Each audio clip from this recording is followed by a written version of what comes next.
Update guys sa akin turok. So kagaling ko lang kanina nakauwi na ako galing doon sa Santa Rosa, Tagapo. So magkabila ang braso din po yung tinurok sa akin guys, no.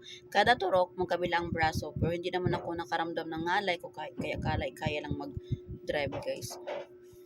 So ayun, walang magagawa kung kahit gustuhin mo man na ayon mapaturok, pero ang sabi kasi hindi pwedeng hindi matuloy yon kasi yung unang naturok mo maano yon kibaling parang mabaliwala kung hindi mo siya matapos, at hindi rin pwede na magpaliban ka ng schedule mo. Kunyari ngayon schedule mo ngayon tapos papabukas mo pa siya, hindi pwede daw yon. Kailangan kung anong schedule mo, kung anong date dyan, sundin mo siya. So gawa mo talaga ng paraan guys para makapunta ka. Hindi po yan libre guys, 550 po ang bayad doon. So meron pa akong dalawang turukan, pabalik pa ako doon sa 22 tsaka sa February 12. So masama lang po yung loob ko guys, totoo lang, masama ang loob ko doon sa mga tao na nagpaasa sa akin na magbabayad ka ako nung araw na yon. Actually guys, sobrang late na nila eh. Huwag na sana kayo mangako, no, kundi yung pala kayo magbayad. Huwag na kasi mangako kasi umaasa yung tao eh. Yung tao umaasa na yung perang yun, kailangan din kasi ng tao. Alam nyo yan, wala akong trabaho. Maintindihan ko sana guys kung wala din kayong trabaho eh.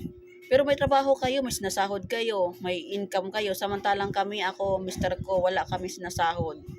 Kaya masama ang loob ko sa inyo talaga. Pasensya na ha. Matamaan man kayo na matamaan. Nasasabi ako ng totoo, hindi ako plastic na tao. Nagpo-post ako, ginagamit ko yung real account ko, hindi ako gumagamit ng dummy account. Kasi gusto kong sabihin sa inyo na masama ang loob ko, galit ako. Ayaw kong magpakipagplastikan sa inyo. Kapag get ako, taga sinasabi ko yung galit ako. Sorry guys, matamaan kayo mga tamaan, wala akong makialam. Kasi umasa ako sa inyo guys eh. Alam nyo naman talaga, sinabi ko na sa inyo na meron akong turukan, kailangan ko ng perang nyo. Pero pinaasa nyo lang ako eh. Huwag kayo magpaasa ng tao. Alam nyo naman na ako na wala sinasahod, doon na din ako umasa. At yung turok ko na anti-rabies, alam nyo yon, hindi pwedeng pagpaliban yon. So saan ako kumukuha? Buti na lang talaga meron akong load na pinagkukuhanan. So yun guys, di ko na alam kung saan pa ako kukuha ng, siguro antayin ko na lang yung mga bayad nyo para pang abono ko dun sa load na nakuha ko. Kasi wala akong pagkukuhanan guys eh. Sa load lang, yung pundo ko sa load. Tsaka yung mga load na yun guys, sa totoo lang, pera yan ng mga tauhan ko. Hindi ko yun pera, binabalik ko lang din sa kanila. Susupply lang ako ng load, pero hindi ko yung pera. Ang akin yung commission lang. So yung load na yun, unti-unting nababawasan. So mag-aantay ako sa mga bayad nyo para pang-abono ko dun, ibabalik ko din doon. No, sa sunod talaga guys, pasensya na ha. Sasabi na ako, pasensya na, hindi na ako makakaulit pa talaga. Ako, madali ako malapitan talaga eh. Sasabi nyo lang, bibigay agad ako eh. Pero, wala.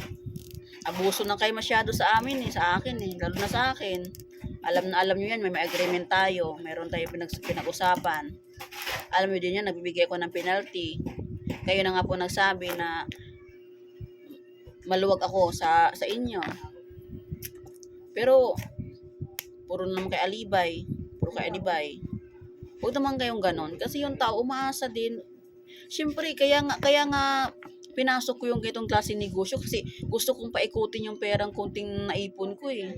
Gusto kong paikutin yung perang yon, pero hindi talaga maiwasan. Pasensya na. Tao lang, nagdinegosyo lang.